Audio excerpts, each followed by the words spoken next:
పవన్ కళ్యాణ్ గారు నాకు ఎక్కడ నచ్చాడంటే హీరో సినిమా ఇది తీసేయండి, ఎంత కోట్ల మందిని ప్రభావితం చేసే వ్యక్తి అంటే సనాతన ధర్మం అని ఒక స్టేజ్ మీద ఆయన మాట్లాడినందుకు కొన్ని కోట్ల మంది నెక్స్ట్ మినిట్ గూగుల్లో సెర్చ్ చేశారు వాట్ ఈ సనాతన ధర్మం. ఈ జనరేషన్ పిల్లలు యూత్ వాళ్ళకి సనాతన ధర్మం అంటే తెలియదు. అంతటి ప్రభావితం చేయగలిగే స్థాయిలో ఉండటం అనేది దైవాంశ లేకపోతే సాధ్యం కాదు మిత్రమా. డబ్బు అనేది మనిషికి యాసిడ్ టెస్ట్ లాంటిది. డబ్బు దగ్గర నువ్వు ఎలా ప్రవర్తిస్తున్నావో దట్ షోస్ యువర్ క్యారెక్టర్. అసలు డబ్బు వద్దనుకున్నాడు ఆయన పవన్ కళ్యాణ్ గారు. అక్కడ నాకెందుకో క్లిక్ అయింది, మ్యాచ్ అయింది. ఏంటిది 100 కోట్లు 1000 కోట్లు సంపాదించగలిగే పరిస్థితి ఉండి నాకు వద్దనుకుంటున్నాడు ఏంటి, నాకు ప్రజాసేవ అనుకుంటున్నాడు ఏంటి. అది నిజంగా సేవ కాదు, చాకరీ. అది కూలివాడి కంటే నిరంతరం నువ్వు ఫోన్ చేస్తే లిఫ్ట్ చేయకపోతే పామరుడు సాధారణమైన వాడు నిన్ను ఎంత తిడతాడో అది లెక్కలేదు. అంతటి సేవ చేయాలి, ఒళ్ళు దగ్గర పెట్టుకుని సేవ చేయాలి. మన ఆరోగ్యంతో మనకు సంబంధం లేదు, ఇవాళ నాకు ఒంట్లో బాగుండడం లేదు కాబట్టి రాలేను అంటానికి వీల్లేదు. అన్నిటిని త్యాగం చేసి అక్కడికి రావాలి. అన్ని సినిమాలు వదులుకొని అంత ప్రయాణం వదులుకొని అక్కడ దాకా రావడం అంటే చిన్న విషయం కాదు మిత్రమా. ఆకు ఈ పిచ్చే ఉంది, పిచ్చ అంటే తపస్సు. పిచ్చ అంటే అదేదో నెగిటివ్ వర్డ్ కాదు. ఈ పిచ్చ పవన్ కళ్యాణ్ గారికి కూడా ఉంది.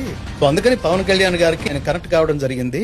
పవన్ కళ్యాణ్ గారు నాకు ఎక్కడ నచ్చాడంటే హీరో సినిమా ఇది తీసేయండి, ఎంత కోట్ల మందిని ప్రభావితం చేసే వ్యక్తి అంటే సనాతన ధర్మం అని ఒక స్టేజ్ మీద ఆయన మాట్లాడినందుకు కొన్ని కోట్ల మంది నెక్స్ట్ మినిట్ గూగుల్లో సెర్చ్ చేశారు వాట్ ఈ సనాతన ధర్మం. ఈ జనరేషన్ పిల్లలు యూత్ వాళ్ళకి సనాతన ధర్మం అంటే తెలియదు. అంతటి ప్రభావితం చేయగలిగే స్థాయిలో ఉండటం అనేది దైవాంశ లేకపోతే సాధ్యం కాదు మిత్రమా. డబ్బు అనేది మనిషికి యాసిడ్ టెస్ట్ లాంటిది. డబ్బు దగ్గర నువ్వు ఎలా ప్రవర్తిస్తున్నావో దట్ షోస్ యువర్ క్యారెక్టర్. అసలు డబ్బు వద్దనుకున్నాడు ఆయన పవన్ కళ్యాణ్ గారు. అక్కడ నాకెందుకో క్లిక్ అయింది, మ్యాచ్ అయింది. ఏంటిది 100 కోట్లు 1000 కోట్లు సంపాదించగలిగే పరిస్థితి ఉండి నాకు వద్దనుకుంటున్నాడు ఏంటి, నాకు ప్రజాసేవ అనుకుంటున్నాడు ఏంటి.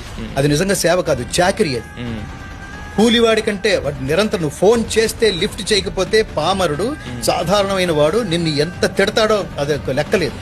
అంతటి సేవ చేయాలి, ఒళ్ళు దగ్గర పెట్టుకుని సేవ చేయాలి. మన ఆరోగ్యంతో మనకు సంబంధం లేదు, ఇవాళ నాకు ఒంట్లో బాగుండడం లేదు కాబట్టి రాలేను అంటానికి వీల్లేదు.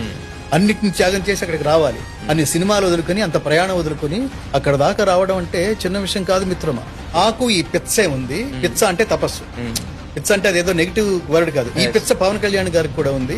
సో అందుకని పవన్ కళ్యాణ్ గారికి నేను కనెక్ట్ కావడం జరిగింది.